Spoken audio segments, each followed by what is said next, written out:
Let's say we have a strategy and we want to test its performance. We navigate to strategy tester and check the results, right? But what if I told you what we see here may not be entirely true?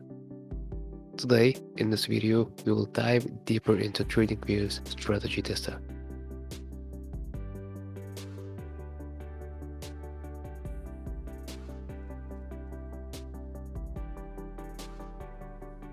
Right now, I'm on BTC USDT pair on 1 hour time frame, and I have one strategy loaded.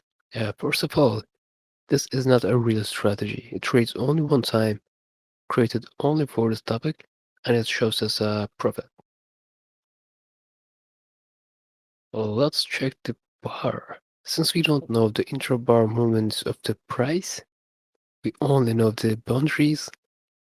We can't be sure what happened here exactly. So does strategy tester. It doesn't know either. At least in this version of strategy tester. We need that intra-bar movements. Yeah, we can know the opening, close, high and low values, but we need that intra-bar movements. What I'm seeing is that if we change the time frame, we kind of simulate the intra-bar movements, right? So let me place a few markings here, like this.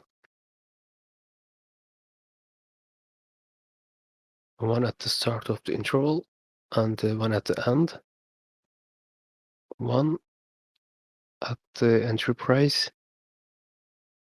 and one at the take profit. Okay, the candle here is our 20 candle, so we'll keep that in mind. Switching at this point, I'm switching to 15-minute interval, okay? To kind of simulate the intra-bar movements, which we'll see just about now. Okay, we say that our candle was 20-hour candle, so actually that bar starts right at this time. Also, we can use another indicator that's called candle plot MTF. Just like that, it will show us the 1 hour, because I set it to 60 minutes. It will show us 1 hour ghost labels, okay?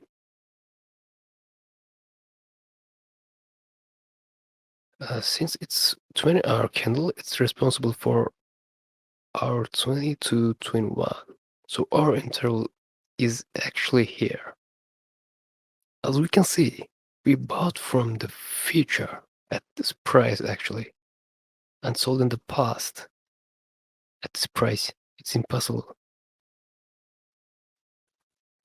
So switching back to 1 hour.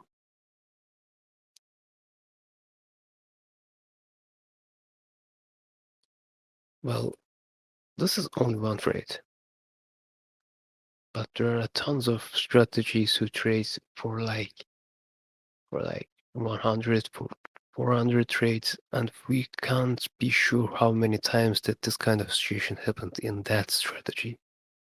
That makes us think, in how degree should we trust the strategy tester, right? So we can't be sure how many times that this situation occurred. We can't be sure. While I'm not saying that we shouldn't trust the strategy tester at all, we can still use it to know which pairs our strategy do better compared to what. We can still determine if a strategy is overall good or bad. We can still do that, but we shouldn't trust TradingView's strategy tester all the time. So how do we overcome this issue? Well, doing a manual backtesting will definitely benefit our calculations. Having your own spreadsheet will, of course, be a huge plus. Apart from that, if you still want to use the strategy tester because it saves us time, no doubt, We may pick strategies which use bar close as entry. Instead of limit orders, we can use bar close as entries and exits. Since the problem here mostly lies in intrabar movements, we should also use a time frame for our benefit. For example, we can clearly see that 1 hour time frame gives us much less information than 15 minutes time frame. Well, at this point,